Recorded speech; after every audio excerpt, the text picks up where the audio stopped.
Selfie એટલે પોતાના smartphone દ્વારા પોતે જ પાડેલા ફોટાને સોશિયલ મીડિયામાં અપલોડ કરવો। સામાન્ય રીતે નિર્દોષ ગણાતી આ પ્રવૃત્તિ આજના ટેકનોસેવી યંગસ્ટર્સ અને ટીનેજર્સ માટે વળગણ સાબિત થઈ રહી છે।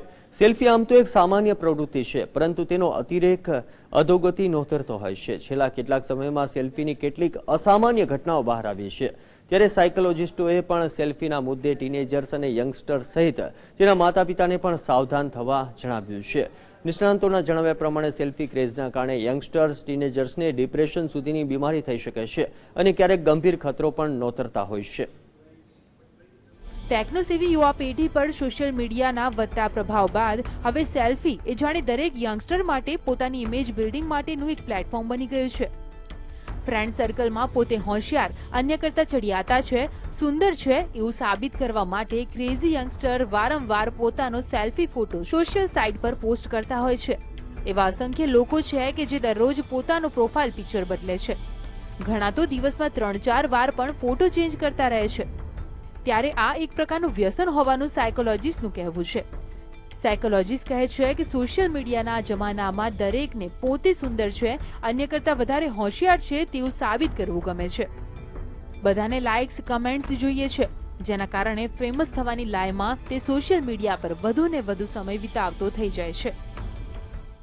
उसका असर ये भी हो सकता है कि लोगों के साथ एक्चुअली इंटरेक्शन कम हो जाएगा और सिर्फ अकेले बैठ के फोटो उतारो, डालो और चेक करते रहो कि लाइक्स कितने मिले, लोग फॉलो कितने करते हैं, रेस्पॉन्ड कितने करते हैं, उसी के आदी हो जाते हैं, उसी की आदत हो जाती है।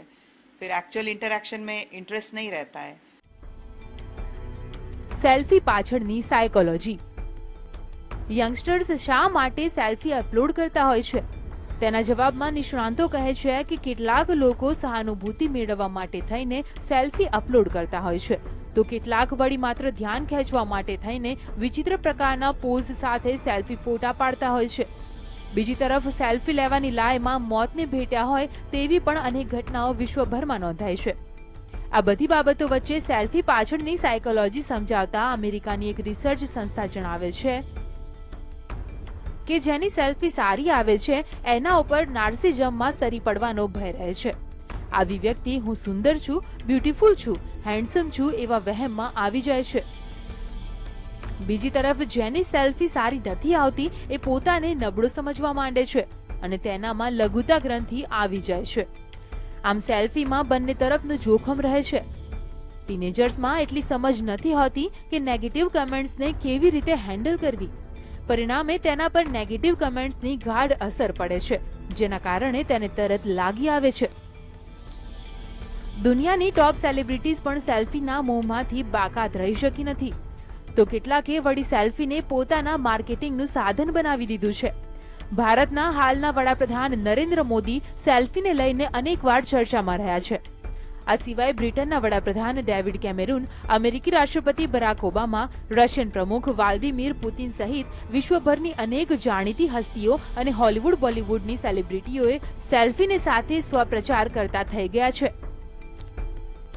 સેલ્ફીનો ઇતિહાસ। સોશિયલ મીડિયાના પગપેસરા પછી સેલ્ફી શબ્દ ભલે આપણને નવો લાગતો હોય, પરંતુ તેનો ઇતિહાસ 175 વર્ષ જેટલો જૂનો છે। ઇતિહાસ પ્રમાણે સૌથી પહેલી સેલ્ફી ઈસવીસન 1839માં અમેરિકાના રોબર્ટ કોર્નલીસે લીધી હોવાનું મનાય છે। અગાઉ વર્ષ 1900માં મહિલાઓ અરીસા સામે પોતાને ઊભી રાખી સેલ્ફી લેતી હતી। મોબાઈલ આવ્યા પછી સેલ્ફી પોપ્યુલર થઈ ગઈ। ત્યારબાદ સૌથી પહેલા 2002માં ઓસ્ટ્રેલિયાના એક કાર્યક્રમમાં સેલ્ફી શબ્દનો ઉપયોગ થયો હતો। 2012માં ટાઈમ મેગેઝિને ટોપ 10 વર્ડ વર્ડ્સમાં સેલ્ફી શબ્દને સ્થાન આપ્યું અને આગળ જતા વર્ષ 2013માં ઓક્સફોર્ડ ઇંગ્લિશ ડિક્શનરીએ બાકાયદા સેલ્ફી શબ્દનો પોતાનામાં સમાવેશ કર્યો।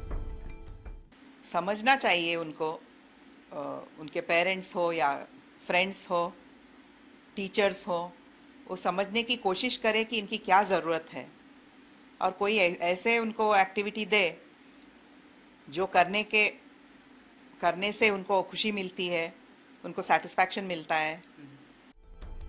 આ તો થઈ સેલ્ફીની નકારાત્મક અસર, જેના કારણે સેલ્ફી જેવી નિર્દોષ પ્રવૃત્તિ આજે મનોચિકિત્સકોના ક્લિનિક સુધી પહોંચી ગઈ છે। સેલ્ફી લેવામાં કઈ સમસ્યા નથી, પણ સેલ્ફી પાછળ ઘેલા ન થઈ જવાય એની તકેદારી રાખવી જરૂરી છે। સેલ્ફી ક્યાં લેવી અને તેના કરતાં પણ કેવી રીતે લેવી એ સમજાઈ જાય તો કોઈ પ્રોબ્લેમ નથી. હા, લાઇક્સ અને કમેન્ટ્સને હળવાશથી લેવી જોઈએ, નહીંતર તે ડિપ્રેશનનું કારણ બની શકે છે. કેમેરામેન જયેશ પટેલ સાથે નરેશ મકવાણા, GSTV, અમદાવાદ.